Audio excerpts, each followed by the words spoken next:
Yes, we are live. I was going to say happy birthday. Then I was going to say happy September, but I think this is our first show in September, so I can officially say that. Happy September, everybody. It is the 12th of September, 2016, and this is episode 152 of the Seacoast Beverage Lab podcast. I am the hostess with the mostest, Brian from Seacoast Beverage Lab, and we're back with another week of awesome beer news. I say awesome, but when you get into the meat of the news this week, it's just another pin on the satchel that is AB InBev, their Girl Scout troop. We'll talk about it in a second. But I am drinking. There's many reasons why I'm drinking this. One, I'm trying to stay hydrated because the end of this week is Reach the Beach, and it's hydration time. And two, I'm out of beers that I can drink by myself in the fridge. I am drinking a truly sparkling seltzer by the Boston Beer Company, and I do have two because these are super refreshing, and that's the Cool Lime one. And as a seltzer fan, I can tell you right now, it tastes exactly like seltzer. I totally recommend it. My wife found them first up at the beer fest in Loon Mountain because they were there, and she tasted. She's like, "You got to taste it. It doesn't taste sweet like those artificial seltzers with all that weird stuff in it, the aspartame. It just tastes like straight up polar seltzer, little lime in there, and 100 calories. So I'm going to keep this slim figure throughout the entire show. What's the ABV on it? I believe it's 5. Oh, okay. Yep, 5 spiked sparkling water with natural flavor, and I have until March of 2017 to drink it. But yeah, we're looking at 100 calories, 25 grams of sodium, get the 1 gram of sugar, 0 protein. So we'll see what happens. Because regular seltzer just teeming with protein. Oh, so I know so much seltzer, but yeah, it is very good. It tastes a lot like your standard lime polar seltzer. Shout out, Carla. What's going on? Welcome back. Hey, you caught me taking a drink there. Hi, Carla Beerbrave here. I've been traveling a lot lately, and made my way down to Biddeford, and I'm drinking a Diergo Brewing Company Schoeps. Nice. It's a German wheat beer, Polish wheat beer. Sorry. Nice. It's dark too. Quite dark. Super dark. It's beautiful, and it tastes like it's really good. Yes. What's the ABV on that? Do you got that? It's about 6. I don't remember exactly, but cool. It's in the neighborhood of 6. Nice. Yeah, Sweet. They're doing really well. I'm very happy with all 3 of the beers that they've come out with so far. Awesome. We're in the neighborhood of Salisbury. Shano. How's it going, guys? What's up? Nothing much. You? I'm Sean Jansen from twobeerguys.com. I'm currently drinking an Otter Creek Double IPL, which celebrates their 25th anniversary. That's awesome. It seems like only of an IPL. So the IPL is already Imperial, right? So how do you make it a double? No, IPL is I stand for Indian Pale Lager. Okay, so this is where they do the India Pale Lager, which makes no sense, and then they're making it double, so it's like an Imperial Indian Pale Lager. Bingo. What's the ABV on that one, Shano? It's a great label too. You guys should see it. Well, it's 75 IBUs, which you didn't ask. Well, yeah. Well, double. It's I wonder. 8.5. Okay. So okay. That's where the double is. Yeah, I was gonna say, but still, it seems low on both. But maybe the L makes the I a little bit lighter on the BUs. Anyway. It says it's a big, bold boombox in a bottle.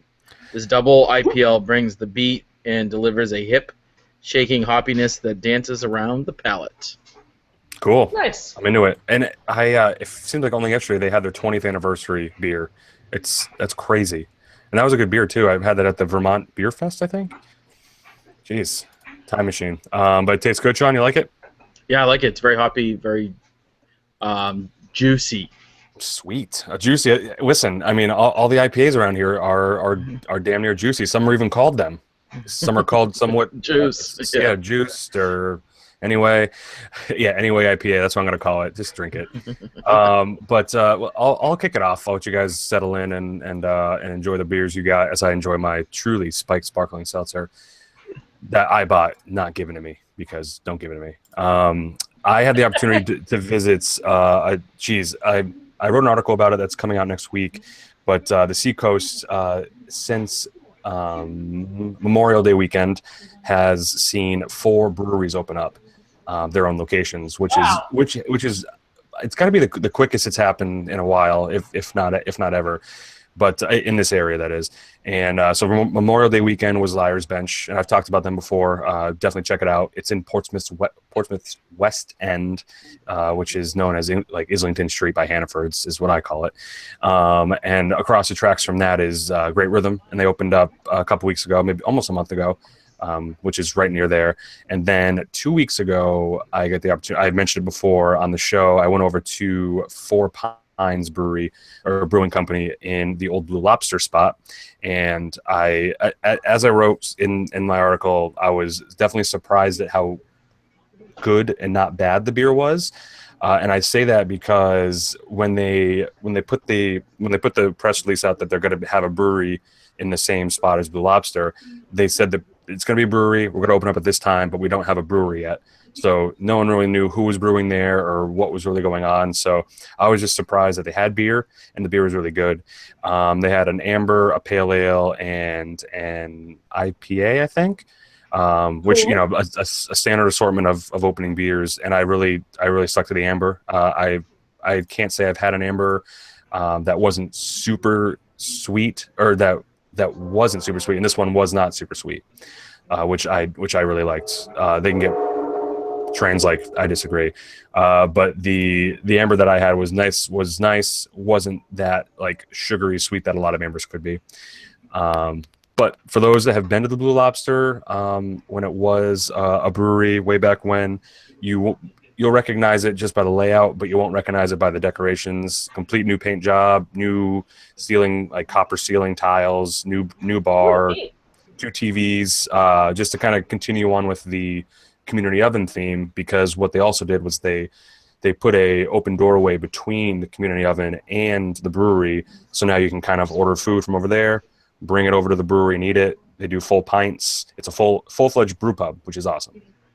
That's So cool. yeah, and So they knock this? So you said they knocked down a wall, or did they put a door between? Like, yeah, how did they? it's like an open doorway. There would be a door there, but it's just walk between the two spots. Like right when you walk in, you turn left. There's a door that you can just walk right into. No door, just like the door frame. But I was worried about. I mean, the question that I had going into it was, are they going to connect them somehow, or is it going to be more than tasters? But I'm glad they got that out of the way before they opened, just to make it seem like, okay, you can come in day one, have full pints, order food. Like they had it ready to go, so that you can tell there was some thought put there. TVs at a brewery, I'm not a huge fan of, but I think I'll give this one a pass because of it's connected to the community oven. The locals are there watching sports at the bar anyway, so if they want to continue it, they just go to the brewery and get beer and food there. It wasn't super offensive. I don't think the sound was on, but Sean, did you get a chance to go over there yet? I haven't. It's not too far away either. It's just I haven't been traveling in that direction yet. But I will. I think they're still on their, like opening weeks kind of on-off schedule, but it's definitely worth checking out. You have to do a good search for it on Facebook, because there's one more brewery named Four Pines, but it's with a 4, like the number 4. Yeah. So, but you'll obviously know when you land on it, because one's in Australia and one's in Hampton, New Hampshire. So you can check it out. But shout outs to them. I can't wait to try more from them. I was definitely surprised. I don't know who's brewing there, whether it's the owner of Community Oven. I didn't really, as much as I am a beer writer, I don't really get the beat as much as I really should. But I kind of let that fall in my lap. So I don't know who's really brewing back there, but I'll find out if there's an article about it already. But the beers were good. There were 3. I saw Dave from the beer bus, and I believe if you get tickets to the beer bus now, he takes his tours there as of last week. So if you hop on the growler tours here in Portsmouth, you'll get a trip over there depending on your schedule. It's nice. That's awesome. Yeah. And I was there when it happened too, so I feel like I own part of that deal, because Dave asked him right in front of me. He's like, "Can I bring my tour here?" He said yes, and I'm like, "Oh my god, does that mean I can come too whenever I want?" And the answer was no. But then this it was the next day. So this was it's been a whirlwind of a week here on the Seacoast. But the next day, Bad Lab, as I've talked about a couple times, they secretly released their draft lines across their accounts, select accounts on the Seacoast. So you can find the double IPA at Thirsty Moose. You can find the Pale Ale at Earth Eagle. You can find the Session over at the Kitchen. So very like selective spots if you wanted to go track these down as kind of like an early surprise to those who are seeking it out. And then by the end of the weekend, it was everywhere. The Coat of Arms, the District, Street. It was pretty much everywhere. So it was a nice surprise rollout. I had a chance to try the double IPA and the Pale Ale. I've had them before, so I definitely enjoy them because I think they're really good beers. And smash cut to this coming Thursday, depending on when this is uploaded, but it'll be Thursday the 15th. They're doing a soft opening it's weird. It's called a soft opening, but it's a soft opening at another location. Row 34 is hosting like their kickoff event. So you can go to Row 34, get dollar oysters, and try all their beers on Thursday. All leading up to this weekend, which is the 17th. And that's when the brewery tasting room is going to officially open in Somersworth on High Street. So Awesome. Definitely check it out. For those of you that know the area of Somersworth, it's right off exit 9 on Route 16. And it's kind of just a little bit down into Somersworth right before that Target there. And I drove by yesterday because I had to go to that Target. It's right across from that, so it's where a Goodwill store is now. The dollar store still there. But yeah, it's a whole new building that has like it's modular, so it has like a nail salon, a barber, and then there's that Bad Lab. But I haven't been inside. I've been inside, but not when it's had the taps or anything in there. So I'm looking forward to go. I'm gonna go Sunday because Saturday is when I'm running 200 miles with 12 other people, so that'll be fun. I'll need a beer. How many of the 200 miles will you actually run? 21. Oh boy! And how much of that is consecutively? None. well, wait. there are consecutive miles in there, but it's my first run is 7. My second run is 8. My third run is 6. Wow. So yeah, just keep going. Yeah, so I'll finish it and then I'll run over to Bad Lab and say, give me all of your beer. I think, and I'm speaking out of turn because I don't know if this is true, but I think they're gonna have growlers and maybe bottles.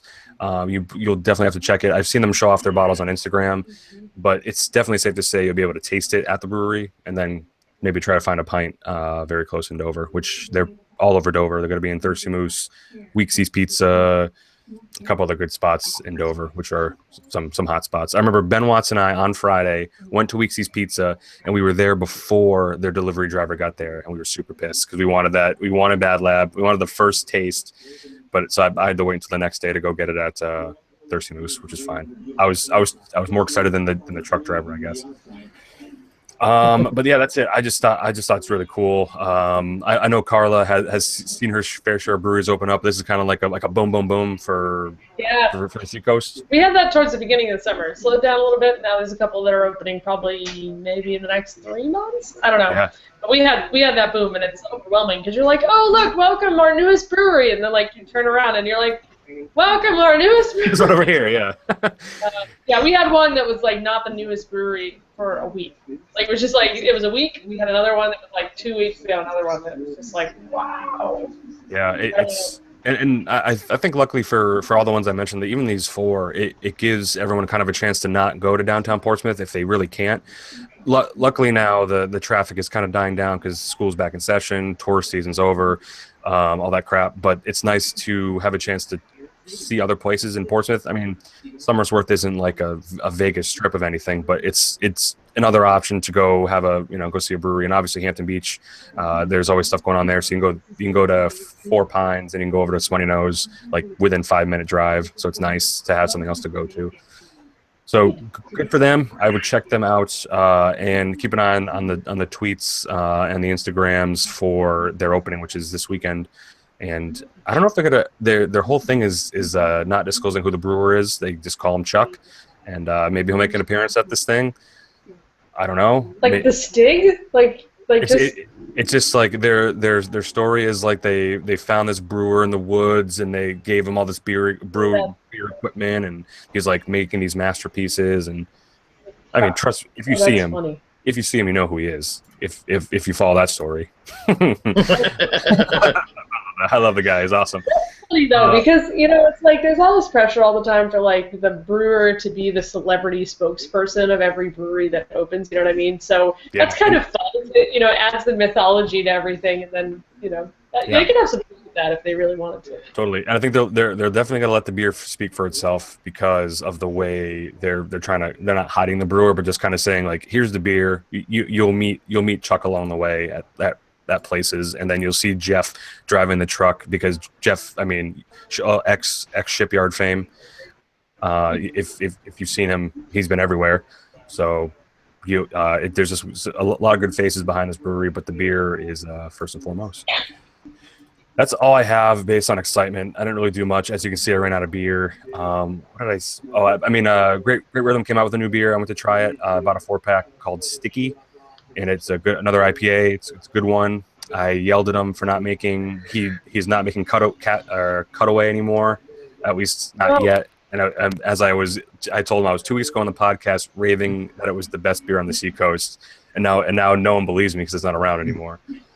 But right now they have Sticky and a couple other IPAs and their amber, which is good stuff. Check it out. It's very weird. And I know Sean can share this. It's just very weird being in a Great Rhythm brewery in the year 2016. It's great. Yeah, it's awesome. I remember when they debuted at the Red Hook Fest that we all went to. Oh yeah. Like it was the first fest that they had been to, and I have a picture of one of their people there sitting on the ground writing the name of Resignation on a chalkboard so that they could put it up behind the thing. So, well, did they know? Congrats to them for getting the space, but that was a while ago. Yeah. So good for them. Well, I've done plenty of talking, and this seltzer's saying, "Hey, give me a sip." So, Carla, I know you had a crazy trip to Boston. What happened? Yeah. So, back when I lived in New Hampshire, I used to go down to Boston a little more often. It was, an hour away. I'd go for events or concerts or whatever. And since I've moved up to Maine, I really haven't gotten a chance to go back down to Boston for any length of time other than to just get on a plane at Logan. So Norm, who's a former co-host of this podcast, was having a birthday party and invited me down, and I thought, you know what, I could drive down just for this party, have like 2 beers and respectively hang out and then drive back, or I can take the train and spend the whole day in Boston futzing around with beer stuff. Yes. So I obviously took that route, but the other thing that I knew was that Amtrak had this special train car attached to some of their trains that have windows on the top, so it's like this dome. They called it the dome car, and I looked up which route was going to have the dome car on it, so I got up at 6 a.m. and took the dome car from Portland down to Boston, and like the sun was rising, and I have these gorgeous pictures of like Old Orchard Beach and Biddeford and Saco. It was awesome. And then, so because I had all day, I kind of gallivanted around a little bit in Boston before meeting up with Norm at Cambridge Brewing Company. So I ended up going to Trillium and picked up a couple of things. Nice. I bought some double dry hopped and Secret Stairway or Secret Stairwell, I can't remember. Neither of which I tried because I didn't know that the Trillium Boston location wasn't a tasting room. I thought it was like, oh, I'll just hang out here. And I was like, they were like, bottles and cans or kegs? And I was like, bottles and cans.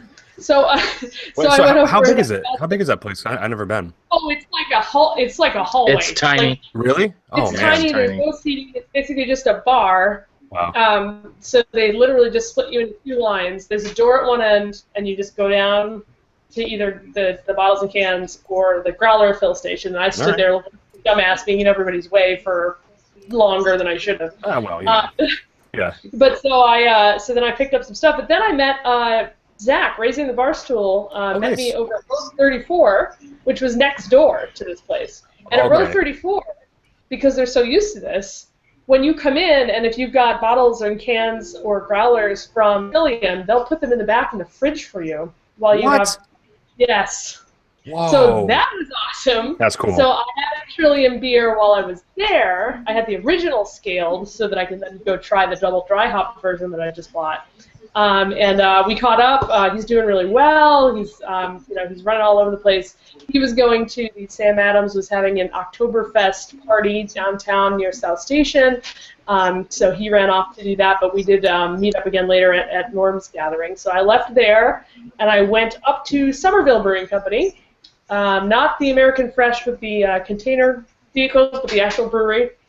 And I met up with Caitlin, been on the show before, way back along when they were planning this, and had some really good beer. If you guys have not had, I know they've been making it for a while, but somehow I just never bothered to try it.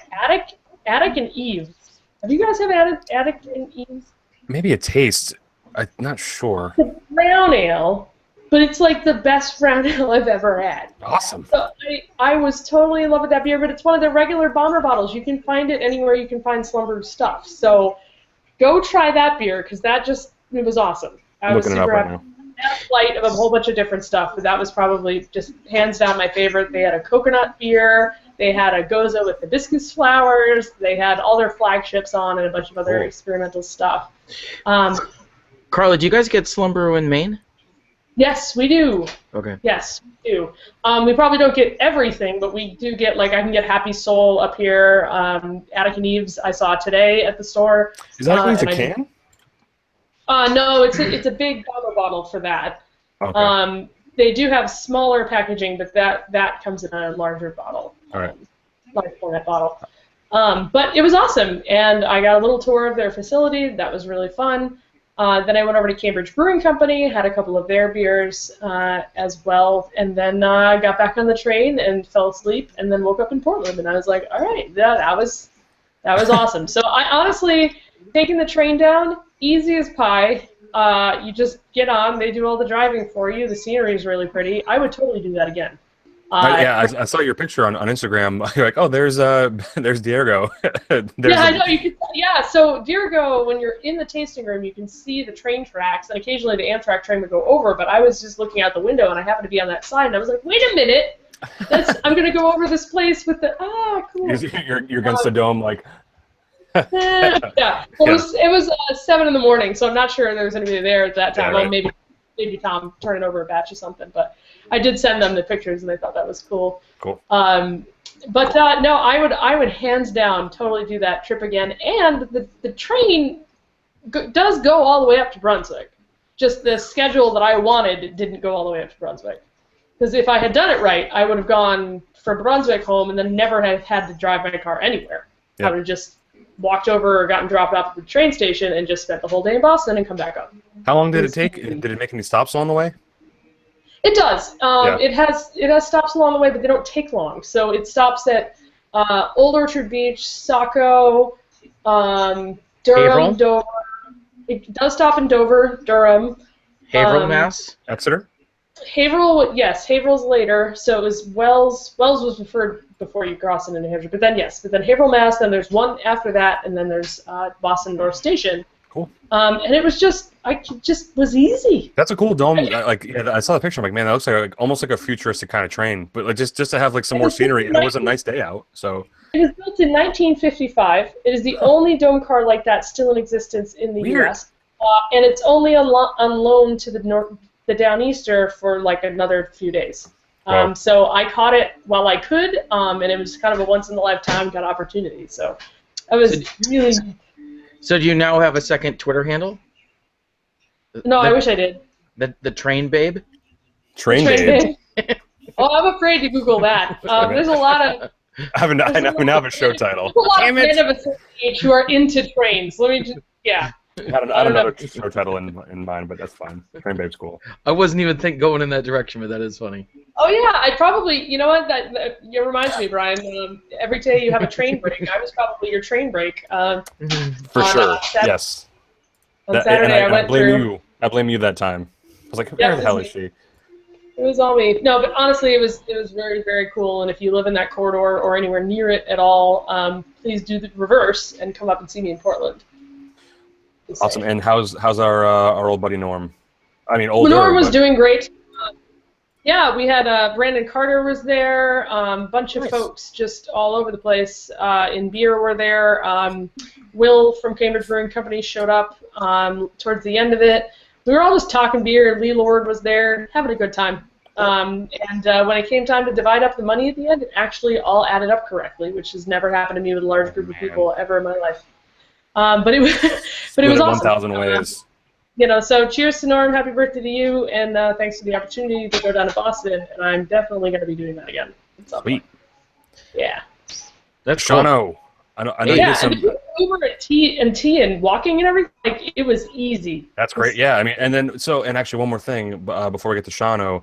I now love the future that I see where they don't check your coats, they check your beer, and I love that idea. Like, that's such a cool thing to do. Yeah, they were like, "Hey, let me take that for you. Do you need to be refrigerated?" And I was like, "Wow, yes, it does." That's such a cool idea. Everyone, take note and do this because it happens everywhere. You have these big bags walking around. Well, can I burst your bubble? Can I burst your bubble? What? Did you do that at your house? I gotta take your beer. They do it so you don't open it in their restaurant, which is illegal. Oh, I know, but who on earth would go up to the bar at row 34 and be like, psh, but they could put it, but they don't have to refrigerate it in that case. Well, right, yes. They can say, I'm going to go put it next to this hot furnace if you want. Yeah, but it's a great service, but they're doing it to also make it so that nobody opens the bottle. I still say. Because it happens all the time.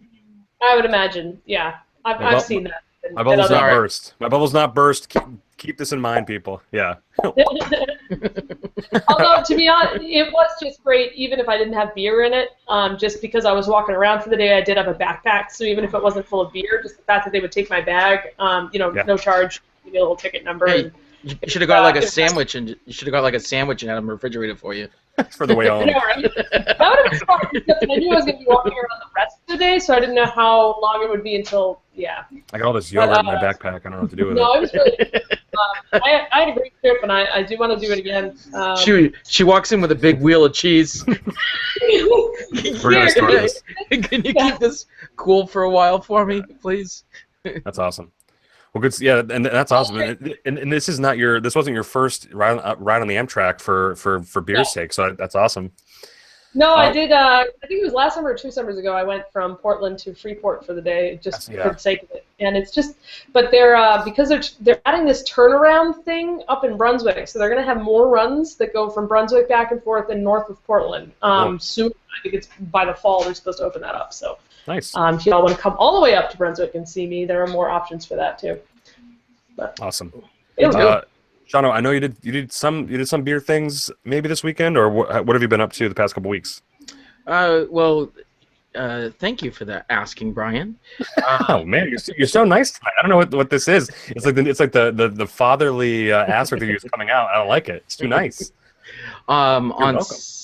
Thank you. On Saturday, I went over to Newburyport Brewing Company because they had their annual Funk Out Fest. There was a couple different bands. So the intro band was actually Das Pintos, which is the Newburyport Brewing 8-piece funk band. So it included Bill, who's in charge of brewing. He plays trumpet. And Chris, who is the other business partner who owns Newburyport Brewing, is actually the lead singer in this 8-piece band, which was very fun. It did rain a little bit, but didn't really deter anybody, and then the crowd just kind of like doubled or tripled in size after the rain kind of stopped. The other bands were a local band. It's kind of like a Rastafarian band, a little bit called Free Volt, and then following was like also a local band, but I guess they're a little bit more well known, called N Train. I know them. Yeah, that's a good band. Yeah, they were pretty good. You could also you could get like some cans outside, but the bar was open inside, and you can grab different beers. They had some specialty ones, including Japa Grande, and they also had the Newburyport barley wine on. And I was like, ooh, this is a little bit heavy for a long day here. So yeah. Nice. What? Anything else crazy? I mean, everything crazy, but. No, that's about it. I was gonna, and the countless times we tried to meet up this weekend, I absolutely failed on epic more so on my end, but what are you gonna do? Hey, it works out. I still love you. Yeah. Bless your heart. I did mention, or did want to mention, Brian, that I put in the show notes when you were talking about new breweries. Yeah. What do we got? 2 new breweries that also have opened in September in New Hampshire. Whew. The first one is in Bethlehem, New Hampshire, and I will give you $1 if you know where that is. Is it near Bethel? No, that'd be in Maine. No, there's a Bethel, New Hampshire, isn't there? I don't. Is it by New London? Yeah, it's where is actually right next to Littleton. Oh, no kidding. Oh, really? Oh, Yeah. 302. Yeah, good call. Yeah, Nice. It's right there. so that brewery's called Reckless. REKLIS. Nice. I'm gonna see if it's on my Reach the Beach route because it might be. Remember? Reckless, yeah. And then the other brewery that's opened up. It is. Oh my god. Is Sublime Brewing Company, which is in Plymouth, New Hampshire. Nice. Nice. And yes, that's awesome. I Do you don't know anything about the brewery? Mountains are getting some good breweries up there now. It's good. Yeah. Schilling paved the way, right? Up the Yeah. mountains. It's hard to tell. Most of the pictures all look like they're like super mini Nano. 1 to 2 barrel systems. Yeah. Just kind of getting out there. I was looking Yeah. at the pictures of Bethlehem, and one of the two people was like brewing in a bathrobe. It's, Nice. Yeah, on our That's Reach what the Beach. What was that? What do you got? I was gonna say that's what you do when you're reckless. Oh, totally. Robes. Yeah. As long as it's not robeless, I'm fine with that. But on our Reach the Beach route starts up in Brenton Woods, which is a little bit east of Bethlehem, but my run starts at Moat Mountain and ends at Hobbs Tavern. So I got beer options. Oh, that's kind of interesting. Yeah.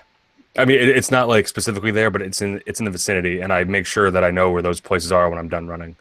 So Nice. Yeah. What actually happens? Are you kind of like just sitting there waiting for someone to show up and pass you a baton? yes, in this case, it's a slap bracelet. Oh. Yeah. So Nice. I'm the first runner in our 6-person van. So I'm waiting for the next van to come at me, give me the slap bracelet, then I hit the road, and Rick Brews drives the bus to where I end, and so on and so forth. A lot of leapfrog going on for 37 hours. Have you Wow. scoped out your path at all? Yeah. Oh yeah. I'm analysis paralysis by birth. I've looked at this route all the time. It's all right. It's just long, and it's basically you're running back roads, long roads, but it's a lot Hilly? of not mine, but there's some definite hilly ones for sure. Oh, okay. Like later in the night. I don't do late night runs. My team does, but I traded for an early morning run because the guy on my team likes later runs, and I like early morning runs. So switch. And That's I like to great. sleep. I like to sleep. So yay. But yeah, so I'm excited to try a Hobbs Tavern because I know we're gonna be ready for dinner after we all run, and it's right there. I've had their beers at Beer Fest. But Sean, have you been up to I've Hobbs? been to Hubs. Yeah, I've been to Is it- Hubs a couple times. Is it good? Food good? Yeah, very good food. Big right. restaurant. Nice. It's kind of like a rustic country type place. A lot of Okay. wood, a lot of like steel, or whatever, like metal and wood. Yeah, Yes. nice little Um, square bar in the middle of the area. Awesome. Yeah, and then we end at Hampton Beach, where there is not free but $4 pints of beer. Oh boy, make you pay after running. But anyway, enough about that because I'll be talking about it later. Hopefully your fans and your cheering crowd will be paying for your beer. No, right? There's no one cheers for us. We just like anyone. Oh, no one's here. It's too late. The course is closed. All right, we're out of here. Yeah, you may have to pay for beer, but you get free ice bath. Oh, totally. Well, I got to buy the ice, but the bath is there. It's gonna fill it up with ice. Just jump in the God, the bin yeah. where all the beers are at. Yeah, jump in there, just go right in the beach. It's probably gonna be cold. Luckily, it's been getting seasonable here, which is really nice. This fall weather is my jam. I love it. So let's get back to some beer news. After we just filled everyone in on our hot weekends that we just had, but while we were off gallivanting and having the best times of our lives, AB InBev has acquired yet another brewery, and it's worth talking about because I mean it's a notable brewery for those that kind of like Belgian beers or beers of this kind. But AB InBev acquired, I will mess it up, but Brewery Bostiels probably, which is a Belgian brewery which is most well known for their Triple Carmelite and their Kwak beers, KWAK. And if you've seen them on tap, I've seen both of those on tap at Whim in Portsmouth. They're great beers. I don't know if you guys had any of those before. Oh, I've had both of them. They're great. So I've even had them in Belgium. So there you go. So it says, I will see, I'll read part of this, and then the link is in the show notes, splpodcast.com. You may have heard the rumors about Heineken purchasing this Belgian brewery. As a surprise twist, AB InBev swept and purchased at an estimated over 225 million US. So it's especially surprising considering AB InBev is still in the middle of their $105 billion acquisition of SAB Miller. So a lot of money going around there. So I brought this article up obviously because AB InBev is continuing to buy these breweries, but now there are breweries that even beer geeks probably know and have had. So I want to know what you guys think. Do you think a lot of the beer geeks will no longer touch this beer? I still enjoy it. Even when the whole Goose Island thing went down, I still Goose Island a bunch. What are you guys' thoughts on the stance of the beer geek and the Brewery Bastille? I think this is interesting for a couple of reasons. First, that it's now a Belgian, technically, company buying a Belgian brewery, which is funny, or than them coming over and buying all of our craft beer. But also the people who are really into the Belgians, and maybe this is me, but I feel like there's a crowd of craft beer people that are so into the Belgian, Wales and the Belgian whatever, that I don't think they're going to care who owns it as long as the quality is still as good. Okay. I feel like it's different. It's not like you don't have that same local scrap. How dare you take my favorite? I don't know. Maybe that's just me. I mean, what about if you? I know between the Belgian drinkers and the diehard domestic craft drinkers. Right. But what if you remove Brewery Bastille or whatever it is, Bastille, Bostine or Bostiels, whatever it is, and change it to Brewery Cantillon? Oh, then people would just there would be riots in the street. I would delete my Twitter account. I would get off Twitter, Instagram. Can you imagine that? No. Because then, I think even though this is a way bigger brewery, it's just a way bigger brewery. Obviously, a lot of money involved. Obviously, people will ask the questions, what if? Obviously, there have been way smaller breweries picked up by AB InBev. I'm not going to mention, you can probably find it on Twitter, but there's bars and beer stores tweeting that they're already pulling these off the shelves. Obviously, right. I'm not gonna bash their morals or whatever, but I wonder if they feel the same remorse because they like that beer, or are they just doing it because no question. Is there a little bit of conscience when they're pulling these off? I don't think so. But it's hard for me to say because I don't run a beer store. But if I ran a beer store, part of me would say, God, I really like that beer. When does a scale tip? And I'm like, I'll keep it on because it's still a great beer. It's still being brewed there. It's still being brewed in Belgium, as we know now. The details are kind of fuzzy. I don't know what you guys think about that. Right. I mean, yeah, but Goose Island's barrel aged stuff is still being aged and brewed in the same place. People right. are still not many people know that though, which is the crazy thing. The press, because I don't think AB InBev wants us consumers to know that. I don't know why, but I think if you close your eyes and you're handed a great beer, and you just sit there and enjoy that great beer, I'd still want to drink that great beer. That's what it comes down to. Yeah. And it's tough if you want to. Depending upon how strong that you want your morals to be, you could just be disappointed any other day of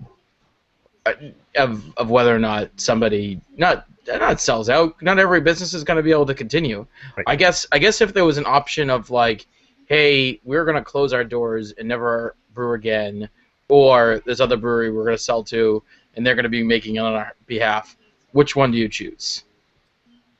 Yeah. Right. And I think I'd rather be able to want to drink that same beer. Yeah, and I still would like to know at these beer stores that are pulling them down or these bars if it's selling.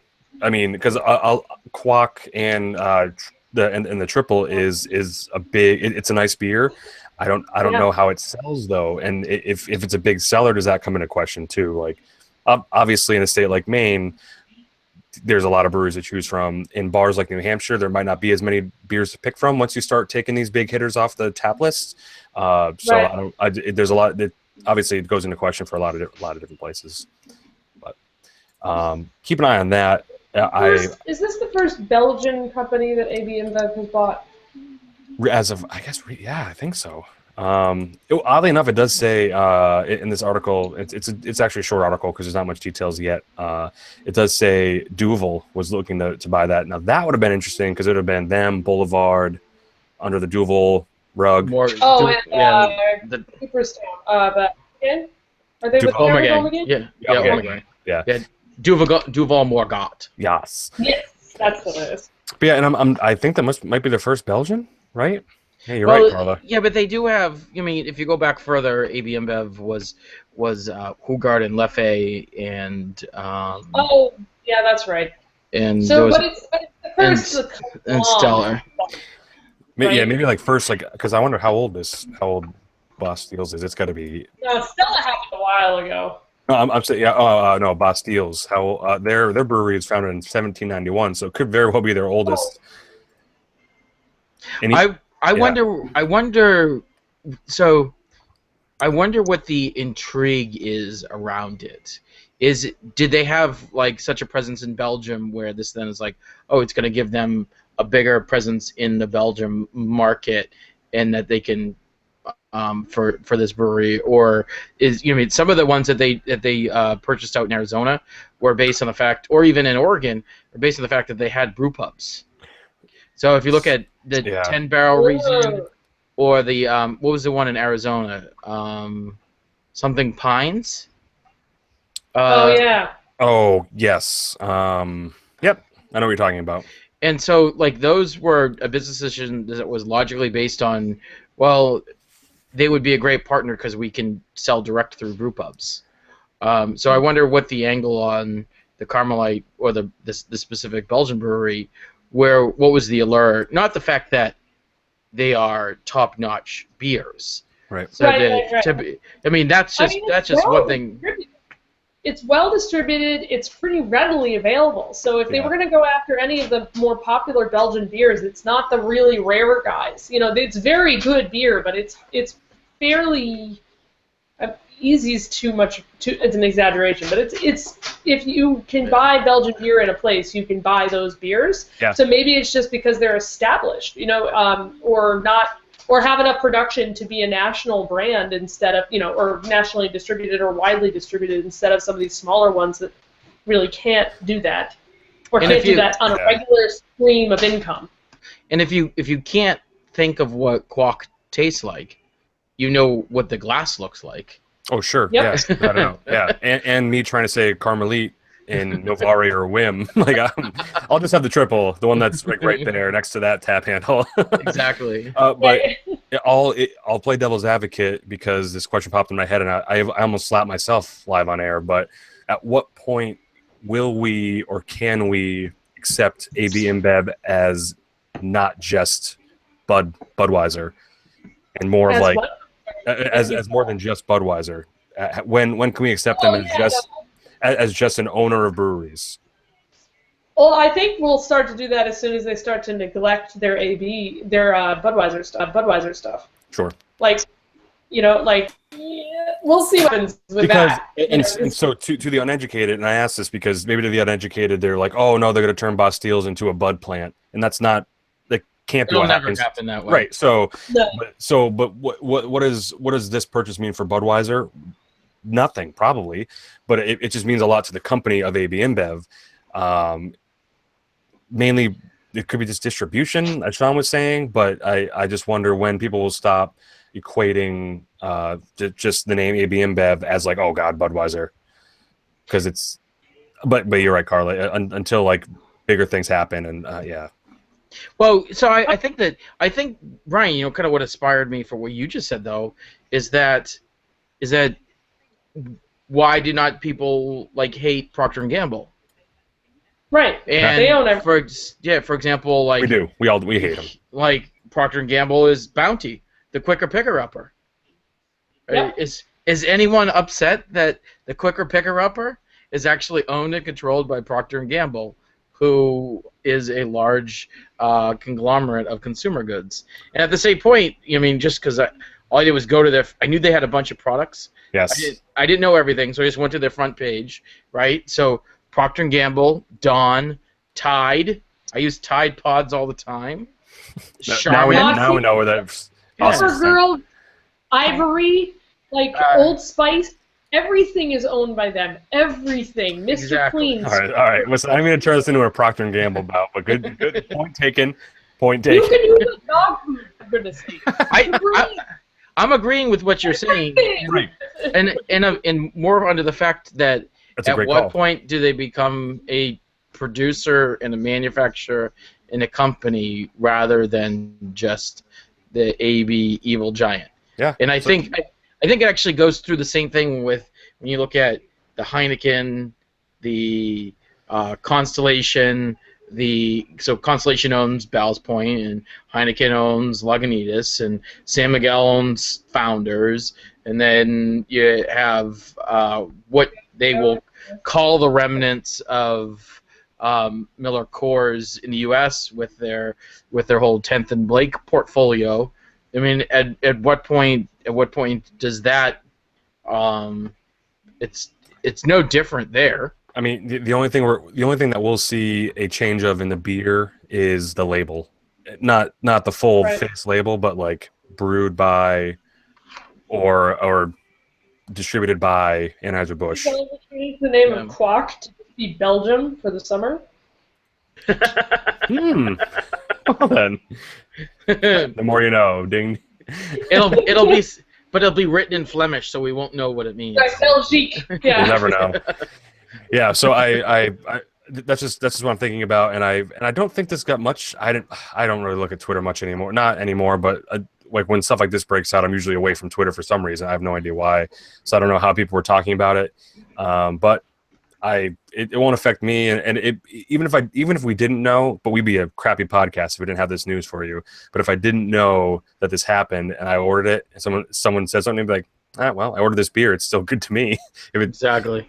If I can't taste the difference, and I don't think I will, because what can this company do to a brewery that's been operational for near 300 years? I ask you this question. Yeah, I guess we'll see. Or I guess less than 250 years. Right. So now I'm backing up here. Do we want to talk about row 9 in relation to that? Yeah. Go ahead, Carla. What we got? Just a quickie. You mentioned in the intro to your podcast that you're drinking a spiked seltzer, which I still think is the weirdest. Like, Yes. That's so weird. I'm sorry. So truly. weird. But I guess, be This is- bothered to make a two-step cocktail. I guess you could do that. Sorry. This is a hydration thing. It's truly delicious. No, I'm not. I'm advertising it. Alcohol. It's not a hydration thing, It's no matter how malted. much. It's the first malt beverage on this podcast, I think, and I'm ashamed. He just finished watching Gem because she's truly outrageous. Oh yes, see now that would go with that very well. So no, I'm sorry. I gotta leave. So anyway, but also there is a company called Spiked Seltzer that apparently was just also acquired by AB InBev. So Yep. the transition there is apt. And I feel like this reminds me more of when they did things like okay, we're gonna make, like when Miller Coors made Blue Moon and pretended it was craft, and then they went out and they bought all these little, companies so that they could pretend they were in that market. I felt like, AB InBev was just feeling that craze that everything has to be like a spiked soda or a, fake root beer or whatever the hell, and they just went, oh, let me just that up right now. So I have never had this company, but it's out of Connecticut, so I've seen it. Spike Seltzer is actually one cans? of they're cans and bottles. Okay. They are the original Spike Seltzer.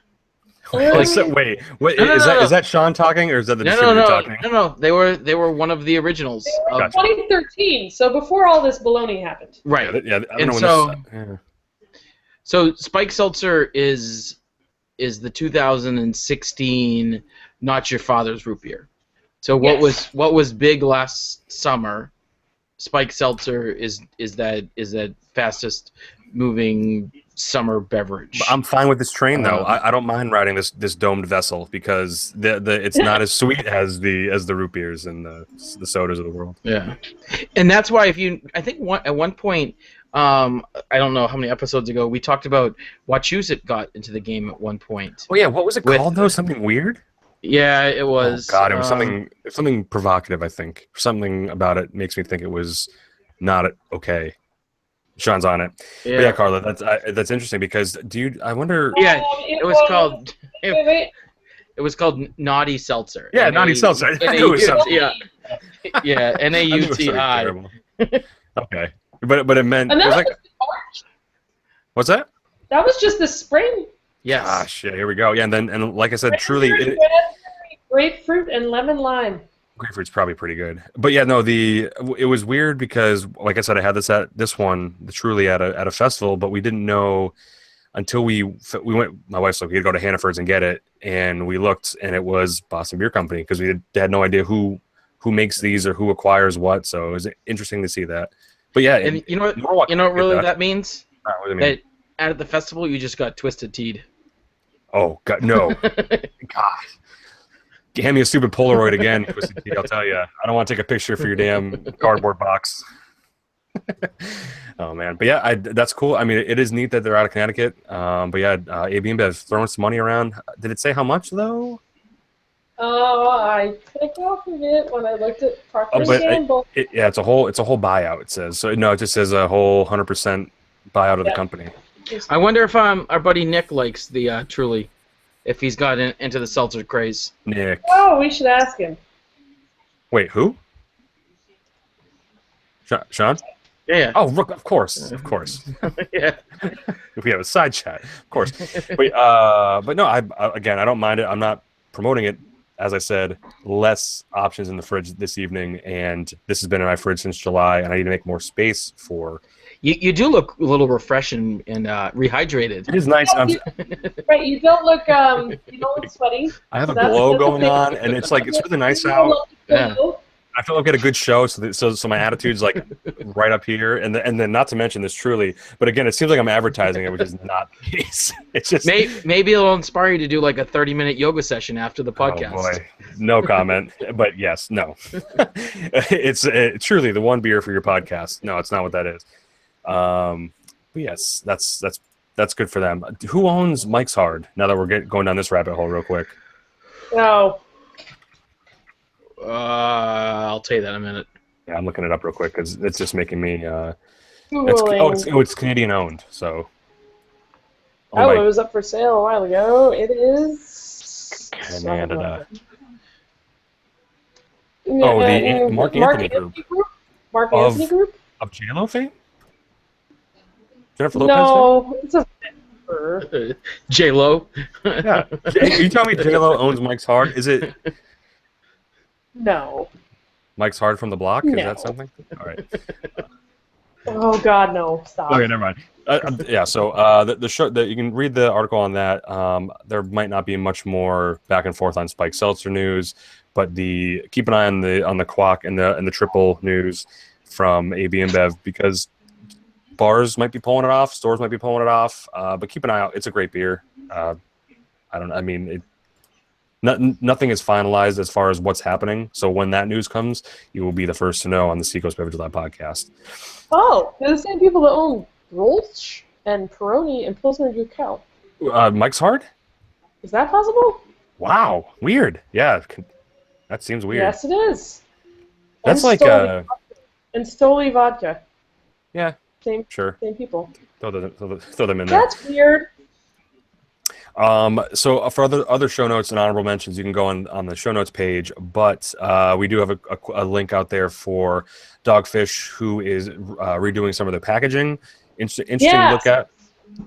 I would say check it out. I haven't had their pumpkin yet. It's because I don't think it's in stores yet.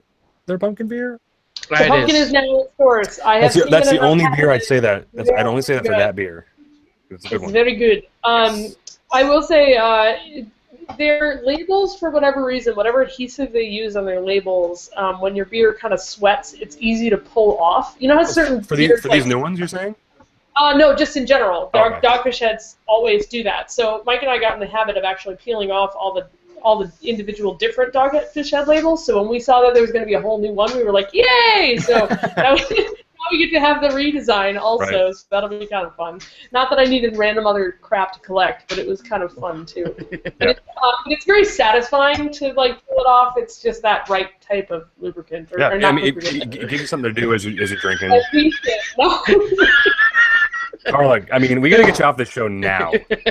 If you really wanted labels, you know that they will send you some. I know that she's looking for lubricant behind the label. I mean, if you're looking for it, it's fine, but it's behind the label.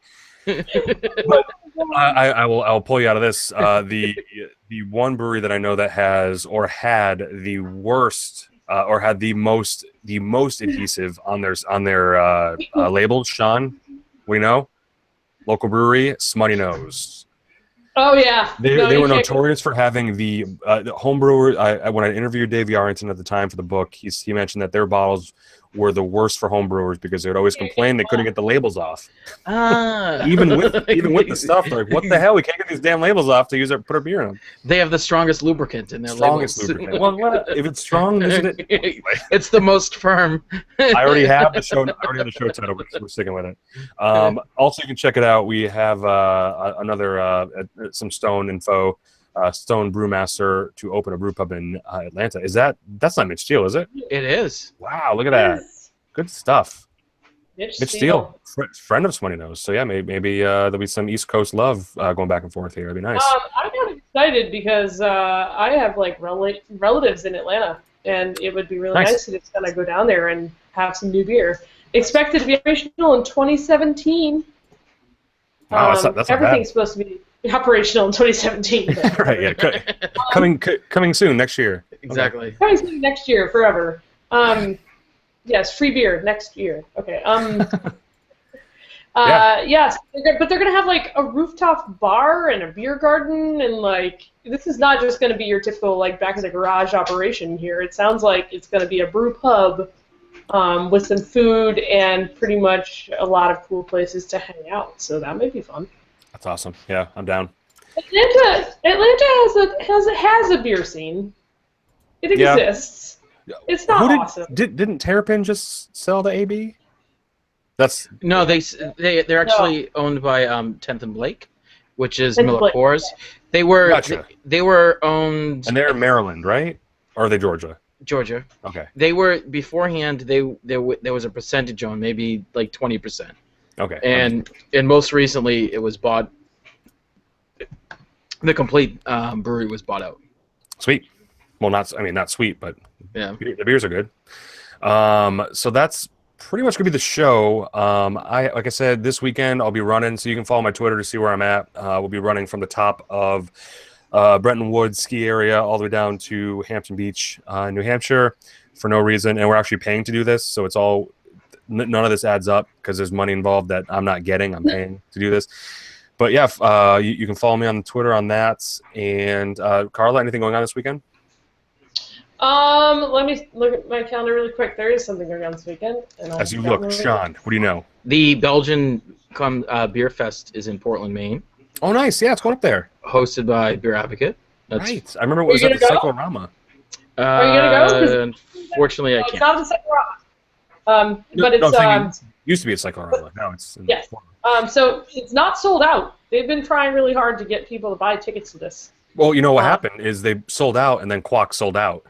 So I'm saying. Hey, I'll see ya. And also this weekend on Saturday up here is Funky Fest, which is Funky Bow Brewery basically hosts a Southern Maine beer festival and has bluegrass music and good food and whatnot. I went a couple years ago and it was a really fun. It was actually a really fun time. Very very well organized. A lot of a lot of really cool people hanging out, and it was just a very chill day. I had a lot of fun, and it's a lot of the breweries in Southern Maine that are a little out of reach. So like Nice Brewing's up in Limerick, Tributaria will be there, Nice. Deergoods will be there. So for people in Portland, at least, it's a nice way to like go not so far out of town, but really get a chance to sample a whole bunch of stuff from the folks. And where is Funky Bow exactly? What town? Funky Bow's in Lyman, which is like if you go through Gorham and keep going, it's up there. So it's basically a little bit northwest of Portland. Right. And so it's kind of out and away, but it's not. It's maybe like half an hour, 40 minutes from downtown. It's not bad. all right. And shout out to Tributary, by the way. 2-year anniversary this weekend. Oh wow. Yeah. This past weekend. Yeah. Okay. Everybody's having anniversaries coming up. Rising Tide's celebrating one too. So. God, yes. Oh God, I cannot wait. 3 weeks. I'll be in Portland for 2 days. We're taking the main brew bus. We're doing it right. Can't wait. A couple other things. A couple of things coming up. This weekend in Plymouth, New Hampshire, is White Mountain Brew Fest. It's their second year hosting it. So it's a smaller fest in Plymouth. There's also a very big weekend in Lincoln for New Hampshire, because it is the Highland Games. Oh right. Oh God, they're having that and Reach the Beach in the same weekend. That's danger. Highland Games. And also this weekend is the Passport beer event at Strawberry Bank. Ooh. So it's crazy how awesome. I mean, that event's sold out, but that's a great. I mean, I know Carla's been to it. I've been to it. Yeah, it's great. Yes. God, if you're sitting at home listening to this on a Saturday and you're not doing anything that we just said, well, thank you for listening, but stand up. All of those things. Stand up and get in your car. Yeah. Drive to one of these places. That's great. Yeah, all those options too. I would like to give you a heads up about next weekend too, if that's okay. Yeah, go right ahead. Yeah. So it starts off the first ever Copenhagen Beer and Music Festival on the Friday the 23rd, and it's 2 days, the 23rd and 24th. That's the special one that's being held, I want to say, over by Government Center in Boston. Right. Yeah. It looks good. There's some good bands there, the beers, and there's different options too. Like you can get a ticket for 10 tickets, or you can get a ticket for all access for hours, for a couple hours. I was looking at it. The same weekend there are two New Hampshire Brewfest. One is the Capital Cup in Concord, which you will see me there. And there's also the Claremont Brewfest. I think they're going on their third consecutive year doing that. They had that for a while, and then it was on hiatus. So those are coming up in the next 2 weeks, some big things. And then the following weekend, if you just want to get ahead, is the good old Exeter Powder Cake. Yes, and I won't be there, but my wife will be there. So Sean, make sure you say hi to her. I won't be there. Awesome. What, Sean? Tell someone to say hi to her. I will. I'll phone a friend. Phone a friend, yeah. And that's actually good though, because I don't know if they did it last year, but this year, and correct me if I'm wrong, Sean, but the tickets are, you get 10 beer samples and unlimited chili. Ooh. So or the best value, I think, is if you don't really want to drink, which is ridiculous, you should grab some beer there. But if you just get the designated driver ticket for half the cost, I think it's like $15, you get unlimited chili anyway. And then you're just eating lunch. It's perfect. Exactly. Lunch, and I totally wouldn't have used that at all. Yeah, and I just saw a tweet from Epoch, which is a restaurant in Exeter, and they were having a Jack's Abbey pint night, so you can go eat unlimited chili and go make everyone pissed off at Epoch for. I wish I had found a bar with some Jack's Abbey on it while I was down in Boston, because I want to try more of their stuff. Oh man! If I had a bigger backpack, I would have brought home more. The long train ride to Framingham, but you should make the trip sometime, maybe via car. But that Framingham brewery, oh man, or the Jack's Abbey brewery in Framingham is great. It's great. It's nice. Yeah. I already have my next itinerary planned down there. It's kind of ridiculous. It's all the places I didn't get to. I'm like, damn it, I want to actually go to night shift. So.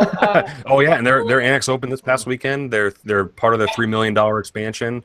Man, that's a little bit more difficult to get to without Uber or taxi. You want to bring your own car. Bring your own car to Everett and stay close to it. Just saying. Where's the annex? No, it's it's in the same building. It just extended. Extended space. I could have still gotten to Everett on the T. Yeah. That's not that far. It's like that half a mile walk from the T. Just stay close. Just stay close to other people that you know. Oh, friends. it is. It's tough streets there. It's tough streets. I'm tough. Tough. Yeah. Well, I know. I'm maybe bring your bow and arrow. I know you. Exactly. Maybe, yeah. All right. Well, that's gonna do it for the show because I'm out of seltzer, and that's never good here. No, but Sean and Carla, thanks for joining. We'll be back next week with some more stuff. But again, tell a friend. SBLpodcast.com for the video, the show notes, and to subscribe. So until then, cheers, guys. Cheers. Cheers.